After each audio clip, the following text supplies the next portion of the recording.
ಅವರು 3 ಕೋಟಿ ರೂಪಾಯಿ ಡಿಮಾಂಡ್ ಮಾಡಿದ್ರು. ಅದಕ್ಕೆ ನಾನು ಇಲ್ಲ ಅಂದಿದ್ದಕ್ಕೆ ಇದೆಲ್ಲ ಬಂತು ಅಂತೇಳಿ.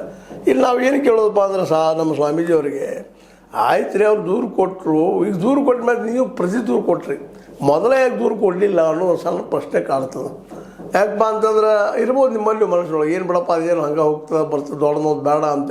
ಬಟ್ ಇವತ್ತು ದೊಡ್ಡ ಸಮಸ್ಯೆ ಕಾರಣ ಏನಪ್ಪ ಅಂದ್ರೆ ಅದು ಅವರು ದೂರು ಕೊಟ್ಟ ಮೇಲೆ ನೀವು ಪ್ರತಿ ದೂರು ಮಾಡೋದರಿಂದ ಸಹಜವಾಗಿ ನೀವು ಅವರನ್ನು ಹಿಂಸರಿಸ್ತಾ ಇದ್ದೀರಾ ಅನ್ನೋಂಥ ಒಂದು ಪ್ರಶ್ನೆಯೂ ಬರ್ತದೆ. ಹೀಗಾಗಿ ಇವತ್ತು ಯತ್ನಾಳರ ಮತ್ತು ನಮ್ಮ ಕಾಶಪ್ಪನವರ ಮಧ್ಯದಲ್ಲಿಯ ಒಂದು ರಾಜಕೀಯ ತಿಕ್ಕಾಟ, ಕಾಂಗ್ರೆಸ್ BJP ತಿಕ್ಕಾಟ ಇವತ್ತು ಅದು ಮುಳು ಆದರೂ ಆಗಿರ್ಬೋದು, ಇಲ್ಲಂತ ಅನ್ಲಿಕ್ಕೆ ಆಗುವುದಿಲ್ಲ. ಜೊತೆಗೆ ಸ್ವಾಮೀಜಿಯವ್ರು ತಪ್ಪು ಮಾಡಿದ್ದೇನಪ್ಪ ಅಂತಂದ್ರೆ ಮೊದಲ ಘೋಷಣೆ ಮಾಡಬೇಕಾಯ್ತು, ಕಂಪ್ಲೇಂಟ್ ಕೊಡಬೇಕಾಯ್ತು. ಕೇಳಿದ ತಕ್ಷಣ ಇವ್ರು ಹಿಂಗೆ ಮಾಡ್ತಾ ಇದ್ದಾರಪ್ಪ ಇವರು ಅಂತೇಳಿ ಇವ್ರು ಕೊಡಲಿಲ್ಲ ಅನ್ನುವಂಥದ್ದು ಇಲ್ಲಿ ಅನೇಕ ಪ್ರಶ್ನೆಗಳು ಹುಟ್ಟಾಕುವಂಥದ್ದು. ಅದಕ್ಕೆ ಇನ್ನು ಉತ್ತರ ಕೊಡಬೇಕಾಗಿದ್ದು ಯಾರು? ಸ್ವಾಮೀಜಿಯವರು. ಯಾರಿಗೆ ಕೊಡಬೇಕಪ್ಪ? ಇನ್ನು ಎನ್ಕ್ವೈರಿ ಕಮಿಟಿ ಆಗಬೇಕು. ಇದಕ್ಕೆ ಎನ್ಕ್ವೈರಿ ಕಮಿಟಿ ನೇಮಿಸಿ ಅದು ಸತ್ಯ ಅದು ಸುಳ್ಳು ಅದು ಹೊರಗೆ ಬರಬೇಕಾಗ್ಯದ. ಯಾಕಂದ್ರೆ ಹೆಣ್ಮಗಳು ಮಾಡಿದಂಥ ಸಾಲದಲ್ಲ, ಪೋಕ್ಸೋ ಕಾಯ್ದೆ ಬಂದು ಕೊಡುವಂಥದ್ದು ಕಾನೂನು ಅದು ಅವರಿಗೆ.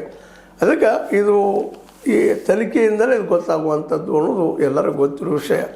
ಈ ದಿಶೆಯಲ್ಲೇ ನಮ್ಮ ಪಂಚಮಸಾಲಿ ಗುರುಗಳು ತಮ್ಮನ್ನು ತಾವು ಅಗ್ನಿ ಪರೀಕ್ಷೆ ಹುಡುಕೊಳ್ಳುವಂಥ ಕಾರ್ಯ ಬಂದದಂತ. ಯಾಕಂದ್ರೆ ಮತ್ತು ಸಹಜದ ವಿಶೇಷವಾಗಿ BJP ಪರ ಇವು ವರ್ಕ್ ಮಾಡಿದ್ದು ಇತಿಹಾಸದಲ್ಲಿ ಏನು ಸುಳ್ಳಲ್ಲ. ಅದೇ ಕಾಲಕ್ಕೆ ಬಸವಣ್ಣವ್ರ ಮೇಲೆ ಪ್ರೀತಿ ಇದ್ದು ಏನು ಸುಳ್ಳಲ್ಲ. ಪಂಚಮಸಾಲಿಗಳ ಒಂದು ಅಭಿವೃದ್ಧಿಗಾಗಿ ಒಂದು ಟ್ರಸ್ಟ್ ಏನೋ ಮಾಡ್ಕೊಂಡು ಅದರಲ್ಲೂ ತಾವು ಕೆಲಸ ಮಾಡೋದು ಹೊರಟಿದ್ದು